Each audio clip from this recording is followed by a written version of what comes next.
नमस्कार, दिन भर की बड़ी खबरों में आपका स्वागत है। मैं हूं अस्मिता दुबे।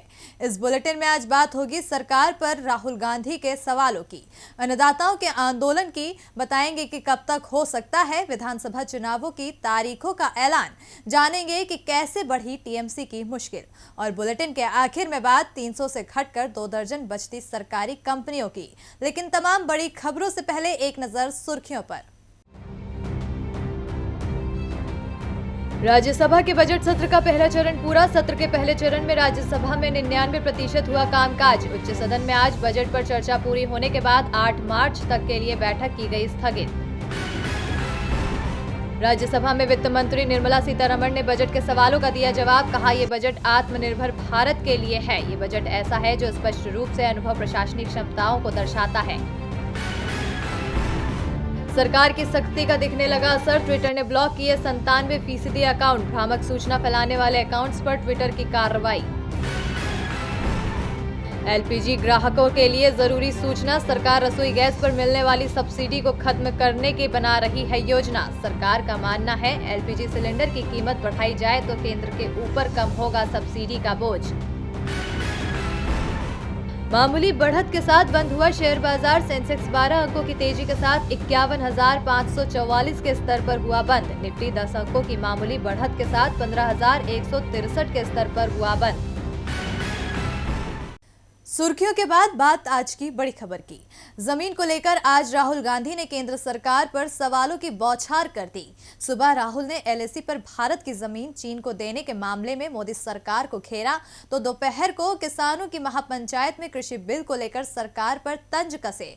राहुल गांधी ने कहा कि कृषि बिल के सहारे केंद्र सरकार अन्नदाताओं की जमीन अपने मित्रों को सौंपना चाहती है। केंद्र सरकार एक तरफ कृषि कानूनों के चलते विरोध का सामना कर रही है, तो वहीं दूसरी ओर कांग्रेस भी एलएसी की स्थिति पर राजनाथ सिंह के बयान पर सरकार की घेराबंदी में जुटी है। आज सुबह ही प्रेस कॉन्फ्रेंस कर राहुल गांधी ने सरकार पर सीधा आरोप लगाते हुए कहा कि पीएम ना तो देश के जवानों की हिफाजत कर पा रहे हैं और ना ही देश की जमीन की। पेंगोंग तसो में भारत का इलाका फिंगर 4 तक है, लेकिन राजनाथ सिंह के बयान के अनुसार भारतीय जवान को फिंगर 3 पर लौटने की बात कही गई है। हिंदुस्तान की जो पवित्र जमीन है उस पर से सरकार ने अपना दावा छोड़ दिया है। सरकार की नजर किसानों की जमीन पर है। आज सुबह प्रेस कॉन्फ्रेंस करने के बाद राहुल गांधी ने राजस्थान में किसानों की पंचायत में भी हिस्सा लिया और सरकार को जमकर खरी खोटी सुनाई। राहुल गांधी ने कहा कि 3 कृषि कानूनों से न सिर्फ अन्नदाताओं को नुकसान होगा बल्कि हिंदुस्तान के 40% लोग बेरोजगार हो जाएंगे। पहला कानून मंडी को खत्म करने का कानून है, तो दूसरे कानून में जमाखोरी शुरू हो जाएगी। वहीं राहुल गांधी ने तीसरे कानून पर सवाल करते हुए कहा कि जब एक कंपनी देश की सारे फल सब्जी बेचेगी तो छोटे व्यापारी का क्या होगा। राहुल गांधी के इन सवालों से सरकार घिर चुकी है, तो वहीं एलएसी की स्थिति पर भी राहुल गांधी ने सरकार को जमकर घेरा है। ऐसे में सरकार ने फिलहाल तो चुप्पी साध रखी है, लेकिन ये चुप्पी कब टूटेगी ये देखना दिलचस्प होगा।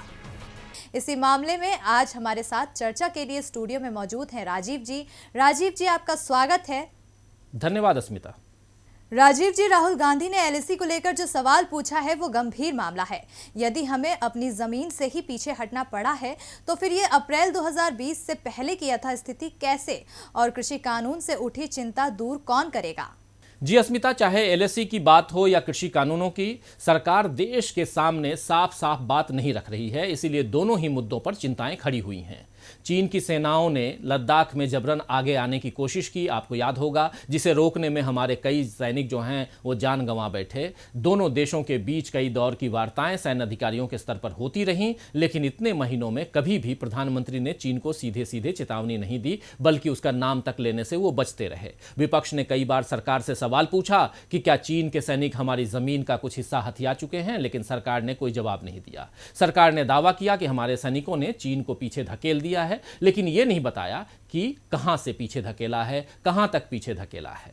अब रक्षा मंत्री कह रहे हैं कि दोनों देशों की सेनाओं ने पैंगोंग के फिंगर एरिया से पीछे हटने का फैसला लिया है, लेकिन इसके साथ देप्सोंग के हाल रक्षा मंत्री ने नहीं बताए हैं। न ही अरुणाचल प्रदेश के में जो है वो गांव बसाने की जो बात आई थी, जो खबर आई थी, यानी कि चीनी निर्माण पर रक्षा मंत्री ने कुछ नहीं कहा है। ये आधी अधूरी बात चीजों को उलझा रही है। कृषि कानूनों पर भी यही उलझन दिखाई दे रही है। अस्मिता, प्रधानमंत्री एमएसपी जारी रखने की बात कहते हैं, लेकिन ये नहीं बताते हैं कि उस पर कानून बनाने से क्यों हिचकिचा रहे हैं। सरकारी मंडी बंद नहीं होगी, लेकिन निजी खिलाड़ी जो अपनी मंडियां बनाकर किसानों से मनमाने भाव पर फसल लेंगे और मुनाफे के साथ उसे बेचेंगे, इसे क्या सरकार रोक पाएगी? ये उलझन भी किसानों के सामने है। कॉन्ट्रैक्ट खेती में अगर ठगी होगी तो किसान अपनी फरियाद लेकर कहां जाएंगे, ये भी समझ नहीं आ रहा है। कुल मिलाकर मनमाने फैसलों से सरकार ने देश को उलझा दिया है, लेकिन वो चाहती है, यानी सरकार चाहती है कि लोग अपनी उलझन की पीड़ा बयान न करें।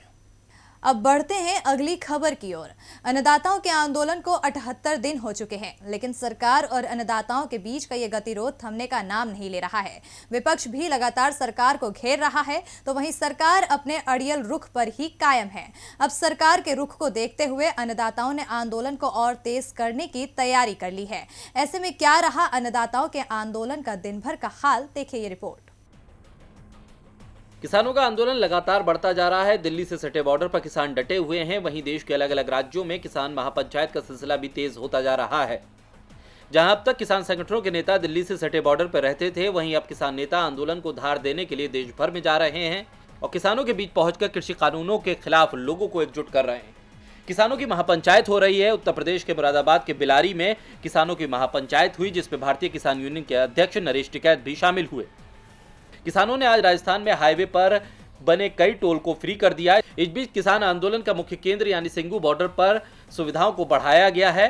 आंदोलन के लंबा चलने की संभावना के बीच किसानों ने आपसी संवाद बढ़ाने की व्यवस्था की है।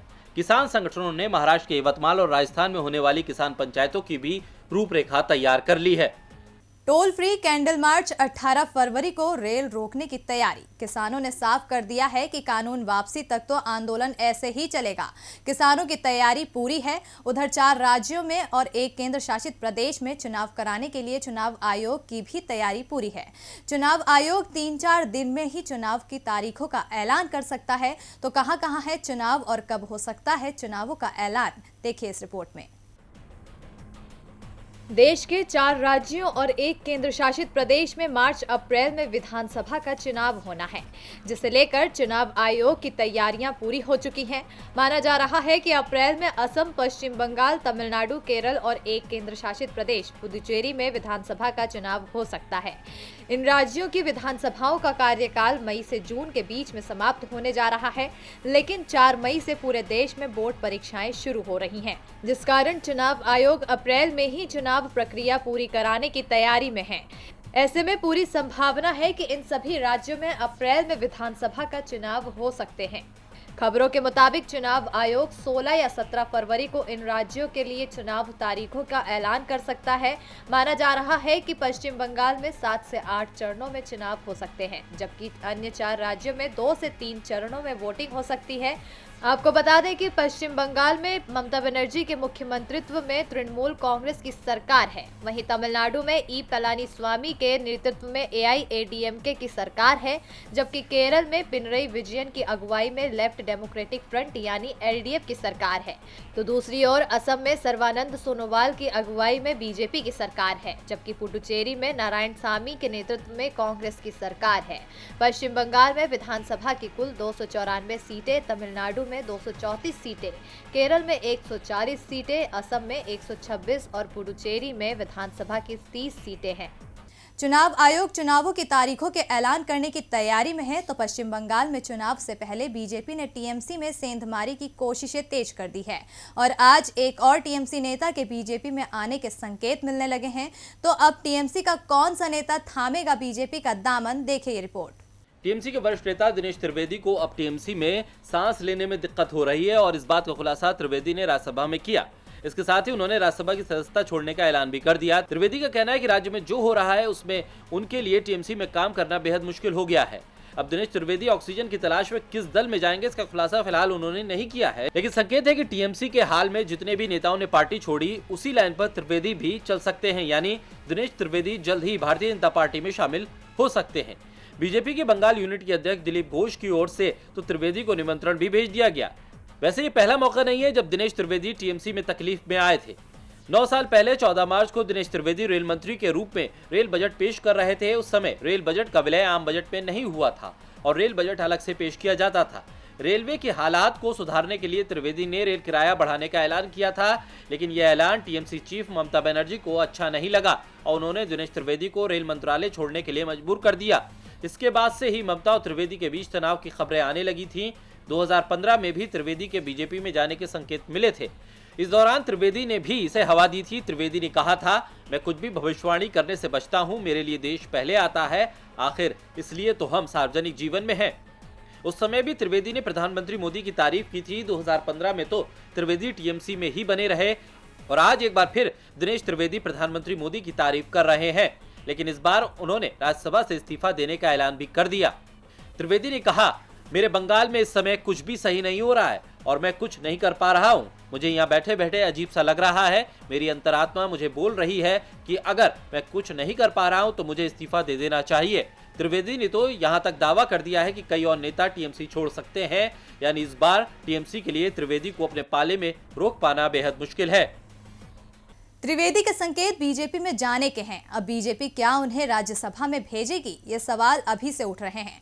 वैसे राज्यसभा में तो कांग्रेस को भी अपने नए नेता की तलाश है, क्योंकि राज्यसभा में कांग्रेस के नेता गुलाम नबी आजाद का कार्यकाल 15 फरवरी को समाप्त हो रहा है। गुलाम नबी आजाद राज्यसभा में नेता प्रतिपक्ष भी हैं। ऐसे में उच्च सदन में आजाद के बाद अब कौन हो सकता है सदन में विपक्ष का नेता, देखिए रिपोर्ट। 15 फरवरी को गुलाम नबी आजाद का राज्यसभा से कार्यकाल खत्म हो रहा है। मंगलवार को उन्हें विदाई भी दी गई है। इसके बाद से सभी के मन में सवाल था कि आखिर आजाद के बाद विपक्ष के नेता के तौर पर कौन हो सकता है नया चेहरा, क्योंकि अब तक राज्यसभा में जब जब सत्ता पक्ष की मोर्चाबंदी होती थी तब तक कांग्रेस की तरफ से सबसे आगे गुलाम नबी आजाद की आवाज होती थी। लेकिन अब इस पर से भी पर्दा उठता दिख रहा है, क्योंकि कांग्रेस ने राज्यसभा सभापति वेंकैया नायडू को मल्लिकार्जुन खड़गे को राज्यसभा में नेता बनाने की सूचना दी है। ऐसे में अब आजाद के बाद खड़गे को ही कांग्रेस की पहली पसंद माना जा रहा है। हालांकि कांग्रेस में गुलाम नबी आजाद के बाद राज्यसभा में उप नेता प्रतिपक्ष आनंद शर्मा और दिग्विजय सिंह से लेकर पी चिदम्बरम जैसे नेताओं के नाम की भी चर्चा है। लेकिन वेंकैया नायडू को कांग्रेस की ओर से सूचना दिए जाने के बाद खड़गे का नाम ही सबसे पहले सामने आ रहा है। हालांकि अब तक इसका आधिकारिक तौर पर ऐलान नहीं किया गया। बता दें कि मल्लिकार्जुन खड़गे 16वीं लोकसभा में कांग्रेस का नेतृत्व कर चुके हैं, साथ ही वो पार्टी का दलित चेहरा भी हैं। कर्नाटक की सियासत में उन्होंने 60 के दशक में कदम रखा था और अपने जीवन में सिर्फ साल 2019 में चुनाव हार गए थे। इसके चलते उन्हें पिछली बार कांग्रेस ने राज्यसभा के जरिए सदन में भेजा। राज्यसभा में कांग्रेस बीजेपी के बाद सबसे बड़ी पार्टी है। ऐसे में उम्मीद है कि गांधी परिवार के सबसे वफादार माने जाने वाले खड़गे अब कांग्रेस की ओर से सदन में पार्टी का चेहरा होंगे। और बुलेटिन के आखिर में बात सरकार की निजीकरण की नीति से होने वाले नुकसान की। मोदी सरकार ने पिछले कुछ सालों में निजीकरण को तेजी से बढ़ावा दिया है। यहां तक कि पीएम मोदी संसद में भी कह चुके हैं कि देश के विकास के लिए प्राइवेटाइजेशन बेहद जरूरी है।